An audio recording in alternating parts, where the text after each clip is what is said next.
नमस्कार प्रिय दर्शकों।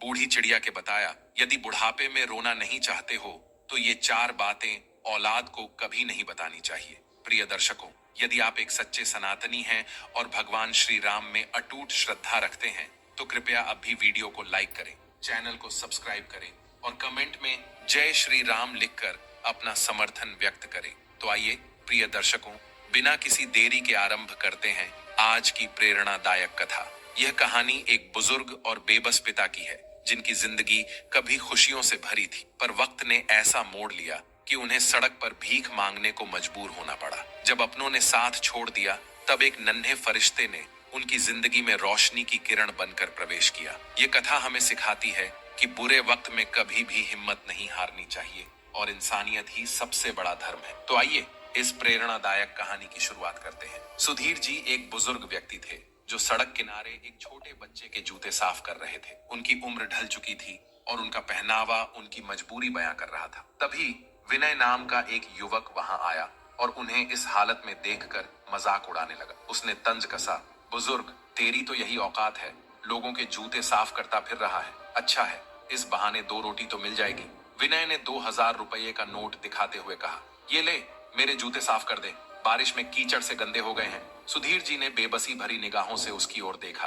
विनय फिर चिल्लाया, सुनाई नहीं देता तुझे, जल्दी कर। जैसे ही उसने फिर से जूता उनकी ओर बढ़ाया, अचानक एक तेज थप्पड़ की आवाज ने उसे चौंका दिया। उसने देखा कि एक पुलिस अधिकारी वहां खड़ा था। अधिकारी ने गुस्से में कहा, तेरी हिम्मत कैसे हुई इनसे इस तरह बात करने की? विनय ने घबराते हुए कहा, इंस्पेक्टर साहब, आप गलत समझ रहे हैं, ये तो एक भिखारी है। अधिकारी ने फिर से थप्पड़ मारा और गुस्से में कहा, जुबान संभाल कर बात कर, वरना जेल की हवा खानी पड़ेगी। इतने में अंदर से एक डॉक्टर बाहर आए और बोले, सर जल्दी चलिए, मीटिंग शुरू हो चुकी है, सब आपका इंतजार कर रहे हैं।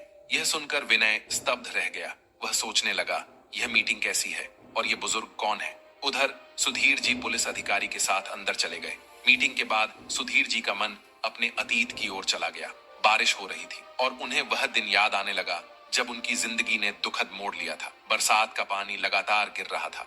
वह एक टीन की छत के नीचे खड़े थे जो जगह जगह से टपक रही थी। उनकी आंखें रोशनी खो चुकी थी। उनके पास एक पुराना थैला और एक लाठी थी जिससे सहारा लेकर वे खड़े थे। ठंड से कांपते हुए वे बारिश के रुकने का इंतजार कर रहे थे। उसी समय एक बच्चा साइकिल पर वहां से गुजर रहा था। उसने सुधीर जी को कांपते हुए देखा तो अपनी साइकिल खड़ी कर उनके पास आया और बोला, बाबा जी, आप यहाँ क्यों खड़े हैं? क्या आपको घर जाना है? सुधीर जी उसकी बात सुनकर चौंक गए। इतने समय से वे सड़क पर थे मगर किसी ने उनकी मदद नहीं की थी। बच्चे की आवाज सुनकर उनका दिल पिघल गया। उन्होंने हल्के से कहा, बेटा, मेरा तो कोई घर नहीं है।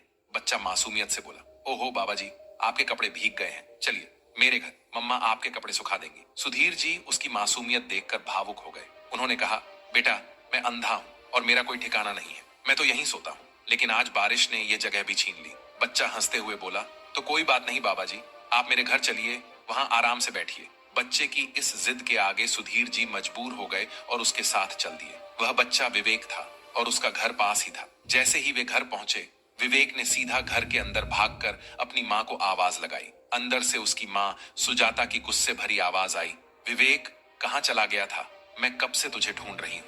ये सुनकर सुधीर जी बाहर ही ठिठक गए। उन्होंने अपने मैले कुचैले कपड़ों की ओर देखा और सोचा, मैं इस हालत में इनके घर जाऊंगा, ये लोग क्या सोचेंगे कि कोई फटेहाल भिखारी इनके घर में घुस आया है।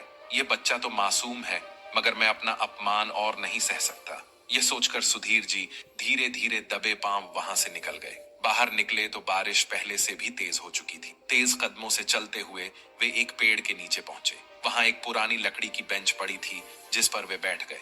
घने पेड़ की पत्तियों से छन छन कर बारिश की बूंदें सुधीर जी पर गिर रही थीं। ठंड और भीगने से उनका शरीर कांपने लगा था। उन्होंने अपने पुराने थैले से एक मैली सी चादर निकाली और उसे ओढ़कर पेड़ के नीचे ही बैठ गए। पिछले 2 साल से सुधीर जी भीख मांगकर गुजारा कर रहे थे। उनके फटेहाल कपड़े और कमजोर शरीर उनकी जिंदगी की सारी दास्तां बयान कर रहे थे। बारिश कुछ देर बाद रुक गई, लेकिन सुधीर जी की हालत और बिगड़ चुकी थी। शाम ढल रही थी। अंधेरा धीरे धीरे चारों ओर फैल रहा था और जलभराव के कारण सोने की कोई जगह भी नहीं बची थी। थकान और ठंड से बेहाल सुधीर जी ने एक दुकान के पास जाकर कोने में अपनी गीली चादर बिछा ली। उन्होंने अपना थैला तकिया बनाकर सिर के नीचे रखा और लेट गए। बारिश की वजह से दुकान के पास चाय और नाश्ते की दुकान पर लोगों की भीड़ लगी हुई थी। कुछ देर बाद किसी ने सुधीर जी को हल्के से हिलाया। वह घबराकर उठ बैठे और पूछा, कौन है? तभी एक जानी पहचानी आवाज आई, बाबा जी, मैं विवेक हूँ। सुधीर जी ने आवाज पहचानते हुए धीरे से कहा, विवेक बेटा। उनके चेहरे पर हल्की सी मुस्कान आई। तभी पास खड़ी एक महिला जो विवेक की माँ सुजाता थी बोली, हाँ अंकल जी, यही विवेक है। कब से कह रहा था कि आपको ढूंढ कर लाऊंगा। देखिए, इसने आपको ढूंढ ही लिया। इतने समय बाद किसी ने सुधीर जी को इतनी आत्मीयता से पुकारा था। उनका दिल भर आया। आंखों में आंसू लिए वह रुंधे गले से बोले, बेटा, मैं देख तो नहीं सकता, लेकिन बिना देखे ही कह सकता हूँ कि यह बच्चा नहीं, भगवान है। सुजाता हंसते हुए बोली, अंकल जी, ये भगवान नहीं, बड़ा शैतान है। इस पर सुधीर जी मुस्कुराते हुए बोले, भगवान भी तो शैतान और मासूम दोनों होते हैं। सुजाता ने कहा, अंकल जी, मैं आपके लिए चाय और कुछ खाने का इंतजाम करती हूँ। आपका ये भगवान तभी खुश होगा।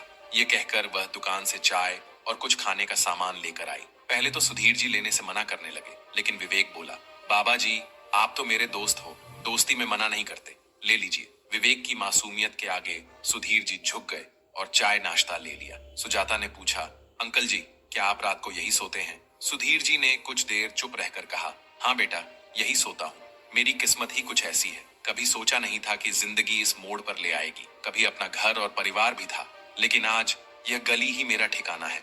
ये सुनकर सुजाता की आंखें नम हो गईं। वह तुरंत घर गईं और एक कंबल, गद्दा और कुछ पुराने कपड़े लेकर लौटी।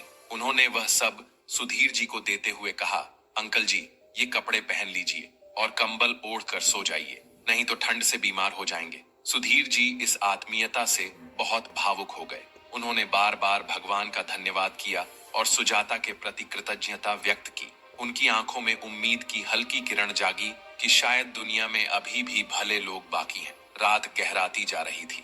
बारिश थमने के बावजूद ठंड बढ़ रही थी। जब सुजाता ने देखा कि सुधीर जी कांप रहे हैं, तो चिंतित होकर बोली, अंकल जी, आपको तो तेज बुखार है। मेरे पति डॉक्टर हैं, मैं उनसे दवा मंगवाती हूँ। विवेक चहकते हुए बोला, बाबा, मेरे पापा डॉक्टर हैं, वह सबको ठीक कर देते हैं। सुजाता ने मुस्कुराते हुए कहा, अच्छा अंकल जी, मैं अभी आपको दवा देती हूँ। सुबह आपके लिए मेरे पति से इलाज करवाऊंगी। सुजाता ने दवा दी और विवेक के साथ घर चली गई। सुधीर जी उनकी आत्मीयता से अभिभूत थे। उन्होंने मन ही मन भगवान का धन्यवाद किया।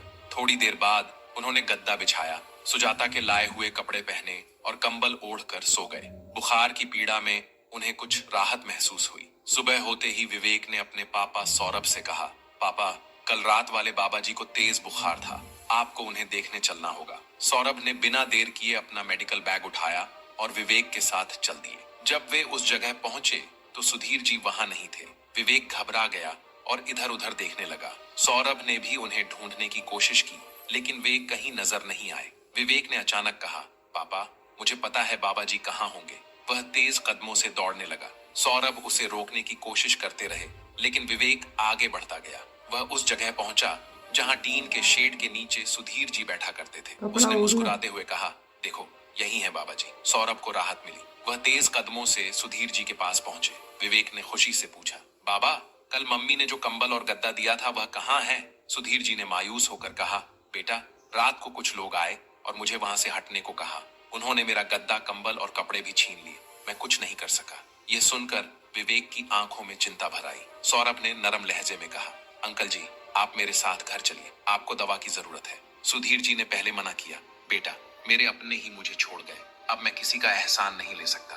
तुमने मेरे लिए इतना किया, इसके लिए धन्यवाद। अब तुम मुझे यहीं छोड़ दो। सौरभ ने विनम्रता से कहा, अंकल जी, इसने आपको बाबा कहा है, आप मेरे पिता समान हैं। अपने बेटे के घर जाने से मना क्यों कर रहे हैं? पहले आप ठीक हो जाइए, फिर मैं आपको जाने से नहीं रोकूंगा, लेकिन अभी के लिए आप हमारे साथ चलिए। सुधीर जी विवेक की मासूमियत और सौरभ की बातों के आगे हार गए। वे उनके साथ घर चले गए। वहां पहुंचकर सुजाता ने उन्हें आराम से बैठाया और खाने पीने का पूरा इंतजाम किया। सौरभ ने सुधीर जी का चेकअप किया और बुखार की दवाइयां दी। कुछ ही दिनों में उनकी हालत में सुधार होने लगा। सुजाता और सौरभ ने उनकी सेवा में कोई कमी नहीं छोड़ी। विवेक तो हर वक्त उनके पास ही रहता था। धीरे धीरे सुधीर जी की तबीयत पूरी तरह ठीक हो गई। अच्छे खाने पीने और आराम से उनके चेहरे की चमक लौट आई थी। एक दिन सुधीर जी ने सुजाता और सौरभ को धन्यवाद देते हुए कहा, बेटा, तुम लोगों ने जो मेरे लिए किया वह मैं जिंदगी भर नहीं भूल सकता।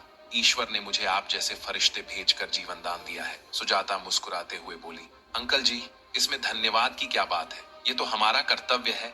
विवेक ने आपको बाबा कहा है तो आप हमारे परिवार के सदस्य हैं। सुधीर जी की आंखों में खुशी के आंसू आ गए। उन्होंने मन ही मन सोचा, जिन अपनों ने मुझे छोड़ दिया वे आज मुझसे सबसे दूर हैं और ये अनजान लोग मेरे अपने बन गए। एक दिन सुजाता ने सुधीर जी से पूछा, अंकल जी आप बुरा ना माने तो मैं कुछ पूछूं?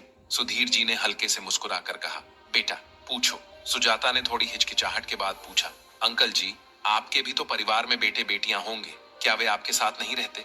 यह सुनकर सुधीर जी खामोश हो गए। उनकी आंखों में पुरानी यादें तैरने लगी, चेहरे पर पीड़ा साफ झलक रही थी। उन्होंने धीरे से अपने आंसू पोंछे और बोले, बेटा परिवार तो था लेकिन अब जाने कहाँ है, कुछ पता नहीं। सब मुझे छोड़कर चले गए। मैंने उन्हें बहुत ढूंढा लेकिन कुछ नहीं पता चला। सुजाता ने सहानुभूति भरे स्वर में कहा, अंकल जी ऐसा क्या हुआ जो आप बेघर हो गए? सुधीर जी उसकी बात सुनते ही बीते दिनों में खो गए। वे उन दिनों की यादों में डूब गए जब उनका जीवन सुखी और संपन्न था।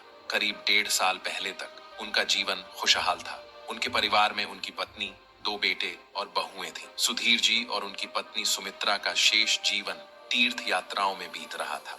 दोनों ने देश के कई तीर्थ स्थलों की यात्रा की थी। उनके बेटों और बहुओं को अपने जीवन में किसी चीज की कमी नहीं थी। एक दिन जब सुधीर जी और सुमित्रा तीर्थ यात्रा पर गए हुए थे, तब सड़क पार करते समय एक भयानक हादसा हो गया। एक तेज रफ्तार गाड़ी ने दोनों को टक्कर मार दी। हादसे में दोनों बुरी तरह घायल हो गए। सुधीर जी को सिर और आंखों में गहरी चोट आई, जबकि सुमित्रा की हालत बहुत गंभीर थी। बेटों ने उन्हें तुरंत अस्पताल में भर्ती करवाया। डॉक्टरों ने पूरी कोशिश की लेकिन सुमित्रा को बचाया नहीं जा सका। सुधीर जी की आंखों पर पट्टी बंधी थी, इसलिए वह अपनी पत्नी को अंतिम बार देख भी नहीं सके। सुमित्रा की मृत्यु से सुधीर जी पूरी तरह टूट गए थे। कुछ दिनों बाद डॉक्टरों ने उन्हें एक और दुखद खबर दी कि उनकी आंखों की चोट इतनी गंभीर है कि अब वे कभी देख नहीं पाएंगे। यह खबर सुनते ही उनके जीवन में अंधकार छा गया। जब सुधीर जी अस्पताल से घर लौटे तो हालात पहले जैसे नहीं रहे। बहुएं उनकी देखभाल करने में आनाकानी करने लगी। बेटों को ऑफिस जाने की जल्दी रहती थी और दिन भर घर पर बहुएं ही होती थी। मगर दोनों बहुएं सुधीर जी की देखभाल का जिम्मा एक दूसरे पर डालती रहती थी। कई बार सुधीर जी घंटों भूखे बैठे रहते और शाम तक खाना नसीब नहीं होता था। वह खुद से काम करने की कोशिश करते लेकिन अंधेपन के कारण बार बार गिर जाते।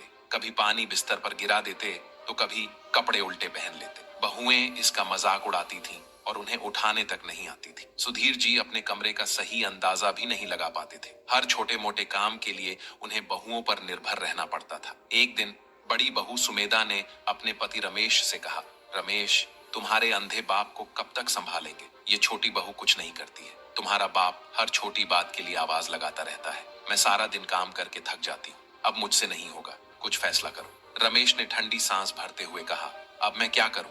उन्हें तीर्थ करने की क्या जरूरत थी?